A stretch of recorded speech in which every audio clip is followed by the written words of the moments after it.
Morning. स्वागत करता हूं मैं आपका श्री अग्रसेन कॉलेज की इस ऑनलाइन सीरीज के अंतर्गत।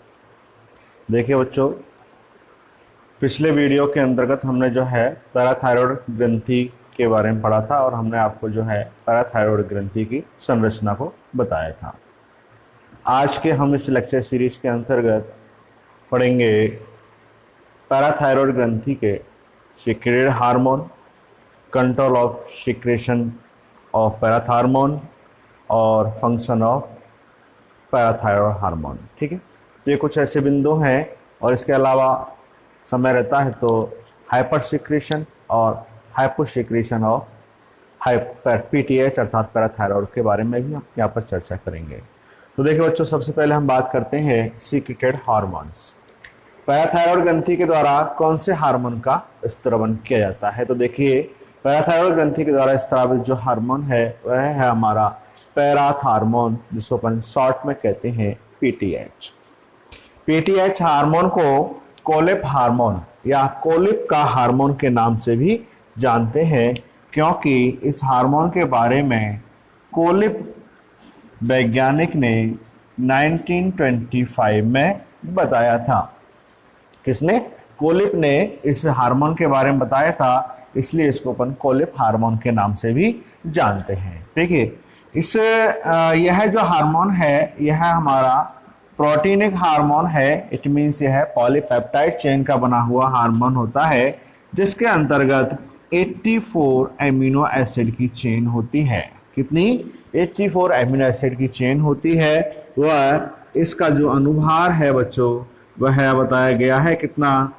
9500, इट मीन्स 9500 इसका अनुभार बताया गया है। ठीक है, तो ये तो एक सामान्य जानकारी थी किसके बारे में? पीटीएच हार्मोन के बारे में, या यूं कहूं पैराथायरॉयड ग्रंथि के द्वारा स्रावित हार्मोन, जिसे अपन पीटीएच कहते हैं। ठीक है, तो ये पीटीएच की क्या हुई? सामान्य जानकारी। ठीक है, इसके बाद देखिए अगला टॉपिक, अगला बिंदु है हमारा control of secretion of PTH. ठीक है, control of secretion of PTH, it means parathormone.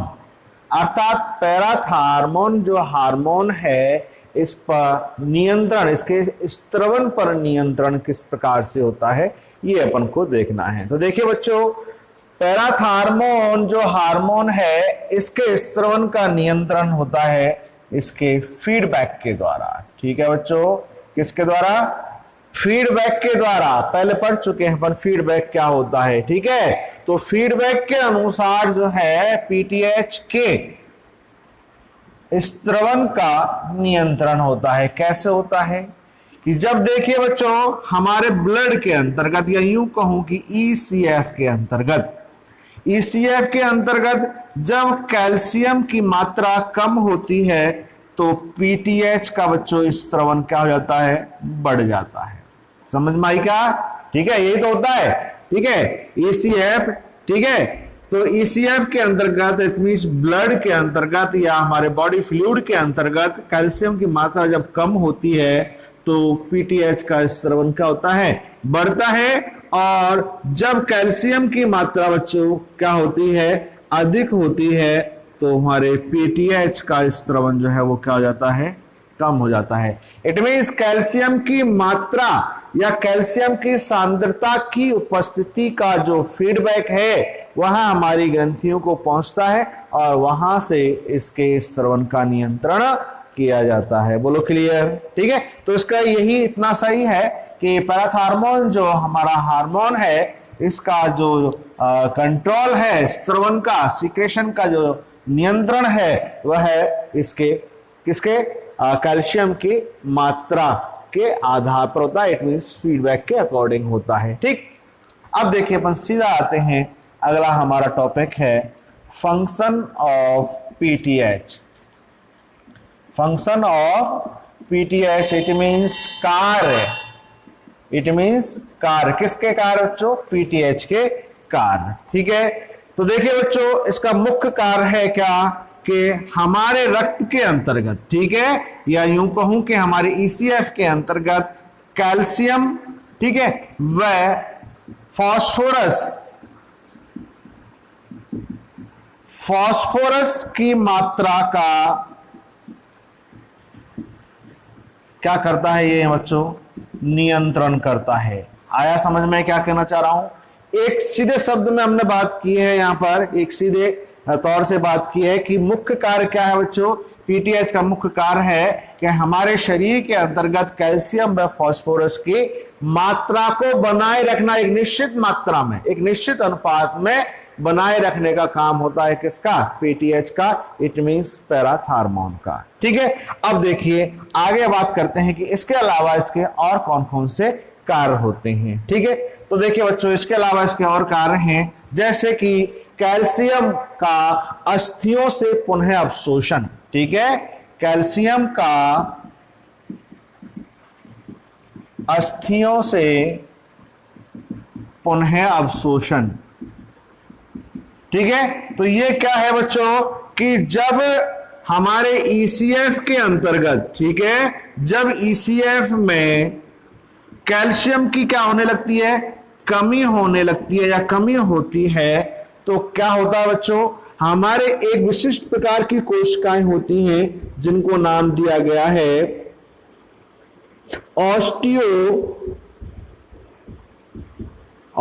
Osteoclast. ठीक है, तो ये जो ऑस्टियोक्लास्ट कोशिकाएं होती हैं, ये ऑस्टियोक्लास्ट कोशिकाएं बच्चों हमारी अस्थियों के अंतर्गत उपस्थित जो कैल्शियम होता है उसका क्या करती हैं, अपघटन करती हैं। ठीक है, इट मींस अस्थियों से कैल्शियम का क्या किया जाता है, अपघटन किया जाता है। किनके द्वारा, इन ऑस्टियोक्लास्ट कोशिकाओं के द्वारा। कब, जब ईसीएफ में कैल्शियम की क्या होती है, कमी होती है। समझ में आई बात। जब हमारे शरीर के अंतर्गत ईसीएफ में, शरीर के अंतर्गत कहें या यूं कहें कि हमारे ईसीएफ के अंतर्गत कैल्शियम की क्या होने लगती है, कमी होने लगती है, तो उसकी पूर्ति करने के लिए हमारी जो अस्थियां हैं, उन अस्थियों से एक विशिष्ट प्रकार की कोशिका, कौन सी, ऑस्टियोक्लास्ट कोशिकाएं, उनके द्वारा कैल्शियम का क्या किया जाता है, अपघटन करके और उसे ईसीएफ में लाया जाता है। अब देखिए जब अस्थियों से किसको, कैल्शियम को पृथक कर लिया गया, अस्थियों से कैल्शियम को अलग कर लिया गया, तो क्या होगा, हमारी अस्थियां क्या हो जाएंगी, कमजोर हो जाएंगी। और कमजोर होने की कंडीशन को अपन क्या कहते हैं, ऑस्टियोपोरोसिस कहते हैं। क्या कहते हैं,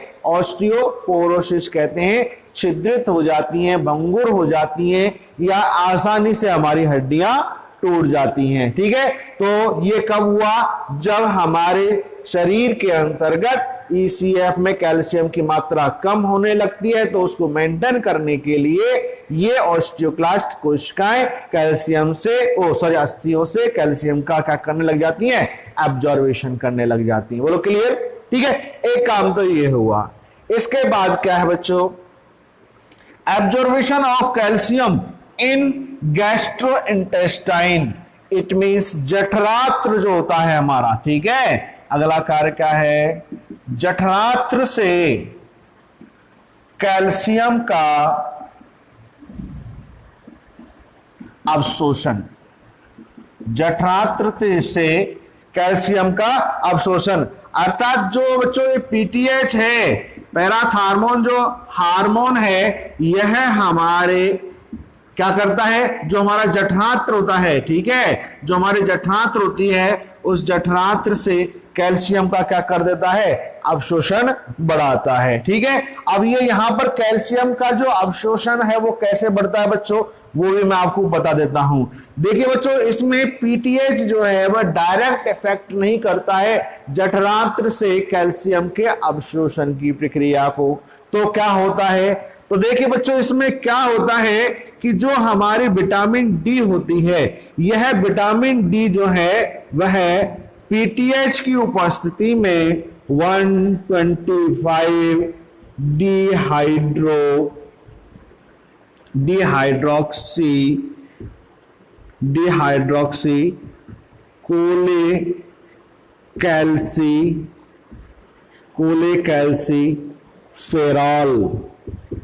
ठीक है, कोलेकैल्सिफेरॉल। तो देखिए बच्चों सुनिए, मैंने क्या कहा कि यहां जठरांत्र से कैल्शियम का अवशोषण जो है वह डायरेक्ट किसके प्रभाव में नहीं होता है, पीटीएच के द्वारा नहीं होता है। तो कैसे होता है, तो उसके लिए क्या होता है बच्चों कि पीटीएच की उपस्थिति में विटामिन डी से 1,25 डिहाइड्रोक्सी कोलेकैल्सिफेरॉल का निर्माण होता है। और ये कोलेकैल्सिफेरॉल जो है ये क्या करता है बच्चों, उत्प्रेरक का कार्य करता है, ठीक है, ये उत्प्रेरक का कार्य करता है या प्रेरक का कार्य करता है, जिससे कि हमारी जठरांत्रों के द्वारा कैल्शियम का अवशोषण होने लगता है या कैल्शियम का अवशोषण बढ़ा दिया जाता है। ये एक कार्य हो गया किसका, पीटीएच का, ठीक है। इसके अलावा अगला कार्य क्या है बच्चों कि देखिए बच्चों जो पीटीएच है, इस पीटीएच के कारण हमारी जो वृक्क नलिकाएं होती हैं उन वृक्क नलिकाओं के द्वारा कैल्शियम का रीअब्जॉर्वेशन बढ़ जाता है, ठीक है। तो पीटीएच के कारण क्या होता है कि वृक्क नलिकाओं के द्वारा,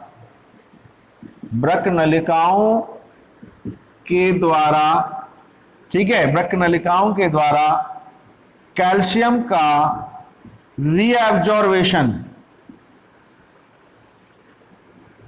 क्या हो जाता है बच्चों, बढ़ जाता है, ठीक है, रीअब्जॉर्वेशन बढ़ जाता है। और इसके अलावा क्या होता है, इस पीटीएच के कारण ही क्या होता है कि इन वृक्क नलिकाओं के द्वारा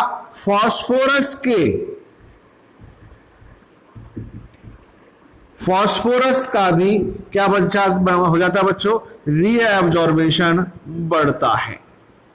क्लियर।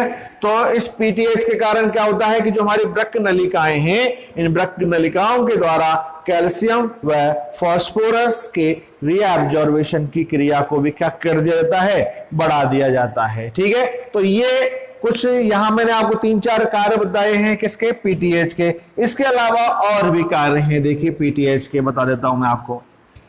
पीटीएच के प्रभाव में क्या होता है बच्चों, पेशी संकुचन की क्रिया का नियंत्रण होता है, ठीक है, पेशी संकुचन का नियंत्रण होता है। इसके अलावा क्या होता है, इसके अलावा अंडाणुओं के निषेचन की प्रक्रिया को भी प्रभावित किया जाता है। क्या किया जाता है, अंडाणु के निषेचन की क्रिया को प्रभावित किया जाता है, ठीक है, प्रभावित करता है या किया जाता है। इसके अलावा यह हृदय स्पंदन को भी प्रभावित करता है और इसके अलावा यह क्या करता है, रुधिर स्कंदन, ठीक है, ब्लड क्लॉटिंग को भी क्या करता है, प्रभावित करता है। तो इस प्रकार से हमने यहां पर ये बहुत सारे कार्य जो है पढ़े हैं किसके, पीटीएच के, ठीक है। तो ये क्या हुए आपके function of PTH, it means PTH के कार्य। अब देखिए यहां हम अगला बिंदु डिस्कस करते हैं पैराथायरॉयड के अंतर्गत। यह है हमारा क्या, हाइपर सीक्रेशन।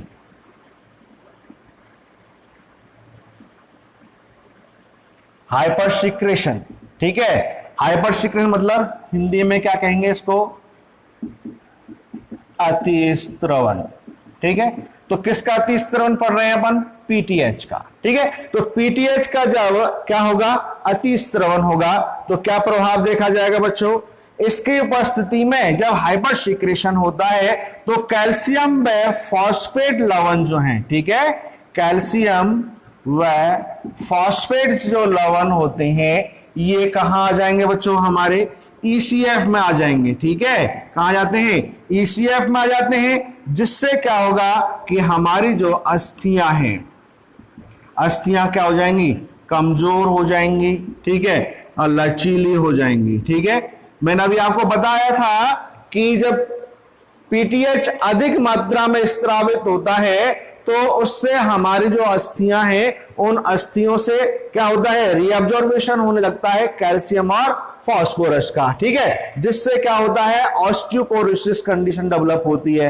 और वही चीज मैं यहां पर आपको बता रहा हूं, क्या, किसके अंतर्गत, हाइपर सीक्रेशन के प्रभाव। तो वही बात यहां पर मैं हाइपर सीक्रेशन के बारे में बता रहा हूं कि कैल्शियम और फास्फोरस लवण जो है वो इस हाइपर सीक्रेशन कंडीशन में कहा जाते हैं, ईसीएफ में आ जाते हैं, जिससे कि हमारी अस्थियां क्या हो जाती हैं, कमजोर व लचीली हो जाती हैं, ठीक है। और इस कंडीशन को हम क्या कहते हैं, ऑस्टियोपोरोसिस कहते हैं। इसके अलावा हाइपर सीक्रेशन का क्या प्रभाव होता है कि ब्लड के अंतर्गत कैल्शियम की अधिकता होती है बच्चों, ठीक है, क्या, ब्लड में कैल्शियम की क्या होती है, अधिकता होती है। और कैल्शियम की अधिकता होने के कारण बच्चों हमारे जो वृक्क होता है वह पित्ताशय जो होता है, इस पित्ताशय और वृक्क के अंतर्गत क्या बन जाते हैं बच्चों, स्टोन पार्टिकल स्टोर होने लगते हैं, जिससे अपन वृक्क या पित्ताशय पथरी के नाम से जानते हैं, ठीक है। तो किडनी स्टोन और गॉल ब्लैडर स्टोन जो बनते हैं वो किस कंडीशन में बनते हैं, हाइपर सीक्रेशन ऑफ पीटीएच की कंडीशन में बनते हैं। क्लियर, ये अगला इसका हाइपर सीक्रेशन का प्रभाव हो गया। इसके अलावा देखिए और क्या इसका हाइपर सीक्रेशन का प्रभाव है। देखिए बच्चों, जब हमारे हाइपर सीक्रेशन होता है पीटीएच का, तो इस कंडीशन को अपन कहते हैं hyper calcaemia, sorry, hyper secretion जब होता है तो कैल्शियम की मात्रा क्या हो जाती है, अधिक हो जाती है। और इस कंडीशन को, इट मींस कैल्शियम की अधिकता वाली कंडीशन को अपन कहते हैं हाइपर कैल्सीमिया, ठीक है। हाइपर कैल्सीमिया मतलब कैल्शियम की क्या, अधिकता। तो जब कैल्शियम की अधिकता होती है, इट मींस हाइपर कैल्सीमिया होता है, तो क्या होता है बच्चों कि हमारे जो न्यूरॉन्स होते हैं, इट मींस जो तंत्रिका जो कोशिकाएं होती हैं, ठीक है, वह जो पेशियां होती हैं, तंत्रिका कोशिका वह पेशियां क्या हो जाती हैं, क्षीण हो जाती हैं, या ये क्या हो जाती हैं, कमजोर हो जाती हैं। और इसके कारण जो है क्या होता है, हमारे तंत्रिका व पेशी कोशिका के अंतर्गत कंपन उत्पन्न होते हैं, या अवांछित उत्तेजना उत्पन्न देखी जाती है, या अवांछित उत्तेजना इनके अंतर्गत उत्पन्न होती है, ठीक है। और इसके अलावा और क्या प्रभाव देखे जाते हैं हाइपर सीक्रेशन के, वह है कि जब हाइपर सीक्रेशन होता है तो यूरिन की मात्रा बढ़ जाती है बच्चों, ठीक है, यूरिन की मात्रा बढ़ जाती है। और जब यूरिन की मात्रा बढ़ती है तो स्वाभाविक है कि प्यास क्या होती है, व्यक्ति को अधिक लगती है। और साथ में क्या होती है, भूख व्यक्ति की क्या हो जाती है, कम हो जाती है। और भूख कम लग रही है, उसका कारण होता है क्या बच्चों, कब्ज का बढ़ना, ठीक है, कब्ज का बढ़ना। तो ये प्रभाव जो है वो किसके, हाइपर सीक्रेशन ऑफ पीटीएच के भी देखे जाते हैं। क्लियर, तो ये हमने देखा क्या, हाइपर सीक्रेशन ऑफ पीटीएच। इसके बाद अपन देखते हैं हाइपो सीक्रेशन ऑफ पीटीएच। देखिए बच्चों, हाइपो सीक्रेशन ऑफ पीटीएच, ठीक, hypo secretion of PTH it means अल्प स्त्रवन। जब पीटीएच का क्या हो, स्त्रवन कम हो, तो क्या क्या प्रभाव देखने को मिलते हैं। तो देखिए बच्चों, जब अल्प स्त्रवन होता है तो हमारे ईसीएफ के अंतर्गत कैल्शियम व फॉस्फेट के आयन या लवणों की मात्रा क्या होती है, प्रभावित होती है, जिसमें कैल्शियम की मात्रा तो क्या हो जाती है, कम, व फॉस्फेट की मात्रा क्या हो जाती है, बढ़ जाती है, ठीक है। और यह जो दोनों की सांद्रता है ईसीएफ के अंतर्गत, ये प्रभावित करती है हमारे न्यूरॉन्स, इट मींस तंत्रिका कोशिका व पेशियों को, ठीक है, तंत्रिका कोशिका व पेशियों को प्रभावित करती है, जिसके कारण क्या होता है बच्चों, हमारे इन तंत्रिका कोशिका और पेशियों के अंतर्गत ऐंठन उत्पन्न होती है। क्या होती है, ऐंठन उत्पन्न होती है, और जिसके कारण क्या होता है कि ऐंठन उत्पन्न होती है, और इस ऐंठन उत्पन्न ये ऐंठन जो है वो कई बार स्थायी रूप में भी उत्पन्न हो जाती है। किस रूप में? स्थायी रूप में भी उत्पन्न हो जाती है, जिस कंडीशन को अपन कहते हैं क्या? टेटेनी। क्या कहते हैं इसको अपन? टेटेनी। ठीक है, तो टेटेनी क्या है? टेटेनी हमारी पेशियों के अंतर्गत उत्पन्न क्या होता है? स्थायी संकुचन होता है, और इस स्थायी संकुचन के कारण क्या होता है? व्यक्ति की कई बार मृत्यु हो जाती है। और ये जो स्थायी संकुचन के कारण मृत्यु होती है, उसका मुख्य कारण होता है कि हमारी जो श्वसन नलिकाएं हैं या जो श्वसन क्षेत्र है उसके अंतर्गत उत्पन्न क्या? टेटेनी या स्थायी संकुचन। ठीक है, तो बच्चों ये आज हमने यहां तक पैराथायरॉइड के हाइपो एंड हाइपरस्टिकेशन तक पढ़ा। इसके बाद नेक्स्ट टॉपिक के साथ फिर मिलेंगे, तब तक के लिए goodbye and thank you.